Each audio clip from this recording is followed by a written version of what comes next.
قزوینی و انکار روایات تشیع درباره ارتداد اصحاب رضوان الله علیهم.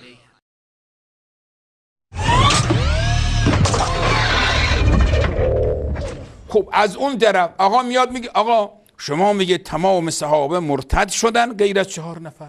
اگر روایت خب بفرمایید. بینندگان گرامی، همان گونه که مشهور است عموم شیعیان معتقدند که اصحاب رسول الله صلی الله علیه و سلم بعد از وفات ایشان مرتد شده و از دین اسلام روی برگرداندند، که البته خود این باور نوعی ایراد گرفتن از تربیت صحابه توسط رسول الله صلی الله علیه و آله و سلم می باشد. اکنون آقای قزوینی با صراحت روایاتی که در کتب معتبر شیعه نقل شده را انکار می کند و برای ادعای مذکور درخواست دلیل و روایت می کند. البته معلوم نیست که این بار حاج آقا قزوینی بر اساس چه مصلحتی چنین سیاستی را در پیش گرفته است.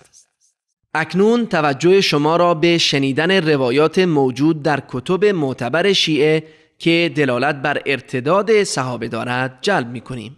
مجلسی در بهار الانوار چنین نقل می کند: علی به سلمان گفت: ان الناس كلهم ارتدوا بعد رسول الله صلی الله علیه و سلم غیر 4. همه مردم بعد از رسول الله صلی الله علیه و آله و سلم از دین برگشتند جز 4 نفر. همچنین آیت الله علی نمازی در کتاب مستدرک سفینة البحار چنین نقل می کند: ارتد الناس بعد رسول الله صلی الله علیه و آله و سلم الا 3: سلمان والمقداد و ابو ذر. مردم بعد از رسول الله صلی الله علیه و آله و سلم مرتد شدند به جز 3 نفر: سلمان و مقداد و ابو ذر. کلینی نیز در کتاب معروفش کافی از امام باقر چنین روایت می کند: ارتد الناس الا 3 نفر: سلمان و ابو ذر و المقداد. بعد از پیامبر صلی الله علیه و آله و سلم همه مردم مرتد شدند به جز 3 نفر: سلمان و ابو ذر و مقداد. کتاب کشی نیز از این خزعبلات خالی نیست. او از ابی بصیر نقل می کند که به جعفر صادق گفت: ارتد الناس الا 3: ابو ذر و سلمان و المقداد. قال: فقال ابو عبدالله علیه السلام: فأين ابو ساسان و ابو عمرة الانصاری؟ به ابو عبدالله جعفر صادق علیه السلام گفتم: همه مردم مرتد شدند به جز 3 نفر: ابو ذر و سلمان و مقداد. ابو بصیر میگوید ابو عبدالله علیه السلام گفت: پس ابو ساسان و ابو عمره انصاری چه شد؟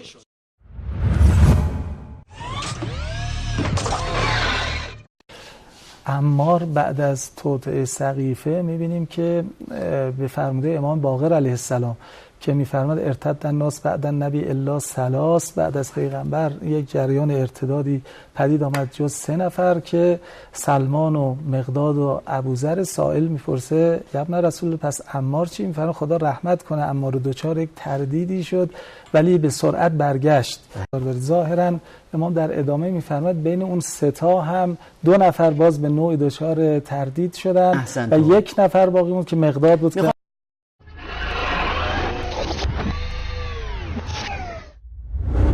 جناب قزوینی، آیا کتاب معتبرتری از این منابع نزد شما وجود دارد؟ خیلی عجیب است علامه‌ای مثل شما از این نصوص اطلاعی نداشته باشد. آیا این خود کفر آشکار و انکار صریح بسیاری از آیه های قرآن نیست؟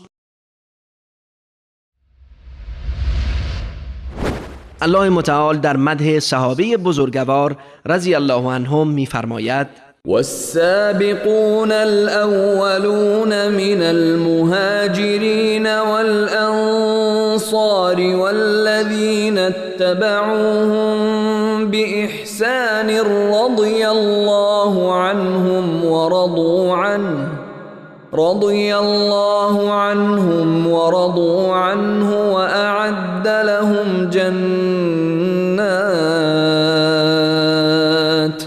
وأعد لهم جنات تجري تحتها الأنهار خالدين فيها أبدا أبدا ذلك الفوز العظیم. الله از پیشگامان نخستین مهاجرین و انصار و آنهایی که به نیکی از آنان پیروی کردند خوشنود شد و آنها نیز از او خوشنود گشتند و الله برای آنان باغهایی آماده کرده که نهرها زیر درختانش جاری است و ایشان در بهشت جاودانه خواهند ماند و این است پیروزی بزرگ.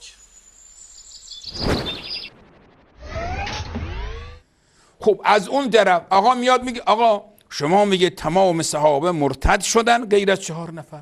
اگر روایت خب بفرمایید، بعد از توطئه سقیفه میبینیم که به فرموده امام باقر علیه السلام که میفرماد ارتد الناس بعد النبی الا ثلاث، بعد از پیغمبر یک جریان ارتدادی پدید آمد جز 3 نفر که سلمان و مقداد و ابوذر. آقا میاد میگه آقا شما میگه تمام صحابه مرتد شدن غیر از 4 نفر. بعد از توطئه سقیفه میبینیم که به فرموده امام باقر علیه السلام که میفرماد ارتد الناس بعد النبی الا ثلاث، بعد از پیغمبر یک جریان ارتدادی پدید آمد جز 3 نفر که سلمان و مقداد و ابوذر. عهد بوغ شما دارید تو جنگل آمازون صحبت میکنید و کسی نیست دنبال حرف شما را بگه. اقلن حرف که میزنید فکر کنید، دقت کنید بعد حرف بزنید. عهد بوغ شما دارید تو جنگل آمازون صحبت میکنید و کسی نیست دنبال حرف شما را بگه. اقلن حرف که میزنید فکر کنید، دقت کنید بعد حرف بزنید.